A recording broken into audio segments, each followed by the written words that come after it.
What's going on, guys? Welcome to Steve Does Stuff. I'm Steve, and today we're doing some more truck stuff. So recently I put air suspension on my truck camper just to help kind of handle the weight. And while I was doing that, I realized that both of my leaf springs are very bent. Initially, I was hoping that the air springs would help compensate for them, but the more I did some research and the more that I thought about it, it's probably a good idea to get it fixed. So let me show you how bent these things actually are.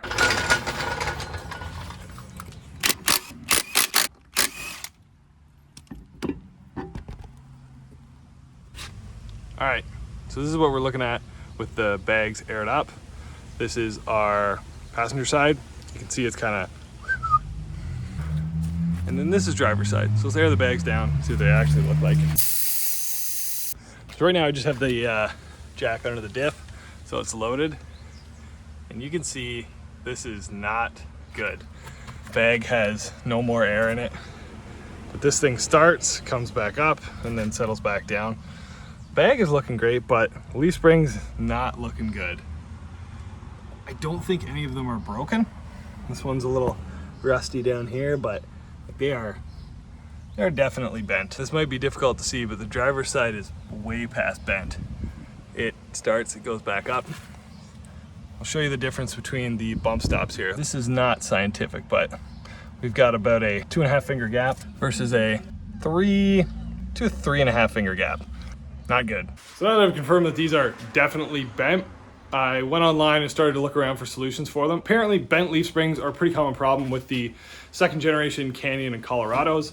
There's various solutions, kits you can buy. You can buy factory replacement spring. I called a dealership here in town and 2 new leaf packs are about $350 a piece, and then you have to install them and you might as well get new hardware.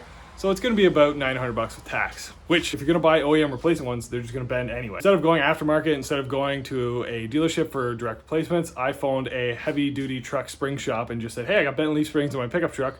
What do you recommend? They said, bring them in. We'll throw either 1 or 2 leaves on them, depending on how bent they are. It'll be $300. So that's what we're gonna do. Here, dropping the truck off. Get an extra leaf put in her. Kenilworth spring and suspension.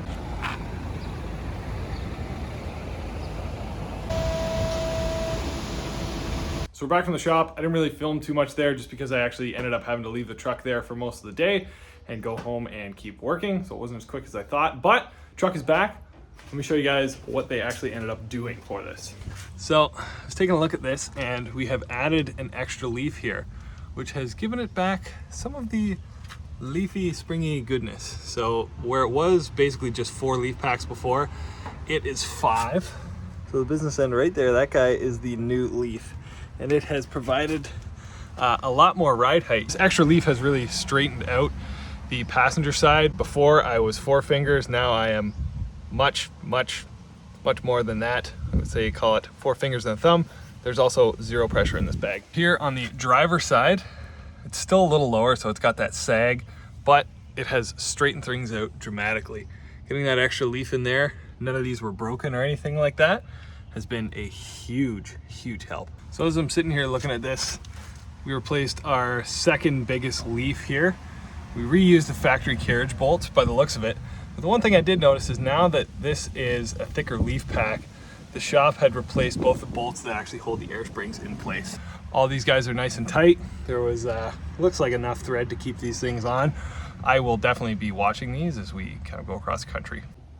So even though I did have the new leaves in here, there's still a little bit of a lean. We were 4 fingers and change and a thumb on the other one. So I put about 20 pounds in this bag and now we are sitting, by the finger gauge roughly level. Come over to the passenger side, which is was always the better side. And we're sitting about level here. So I'll try and keep some air in the bags. Previously I hadn't been, and just see how it goes. But interestingly enough, a huge complaint with these trucks is there's a lot of creaking and groaning when the back axle articulates. So now with this extra leaf in there, not only is the sag gone, but the rear end doesn't clunk. This does not groan and creak anymore. You can see this little piece of plastic they put in there, I think to help the leaves to stop creaking against one another. That's been honestly a pretty big help. Another kind of side effect of this, I haven't driven the truck around too much, but obviously it's sitting higher as it normally should without all the weight of the cap and everything. It doesn't bounce around more than it did before. It doesn't ride rougher. It just seems to be sitting right. So I wanted to put this video up and walk you guys through it because it's a pretty common issue, and if I can help. All of the solutions out there that I saw were like $700 for brand new springs.